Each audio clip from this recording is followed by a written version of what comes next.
പിടയുന്ന കാഴ്ചകൾ, മനസ്സ് നീറും ഓർമ്മകൾ.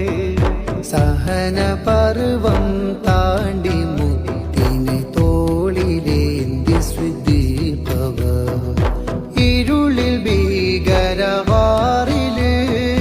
വിഷം തീണ്ടിയ നോവില് ലോക നേതാവിന്റെ മടിയിൽ നിദ്ര നൽകിയ സ്വാദിഖ്.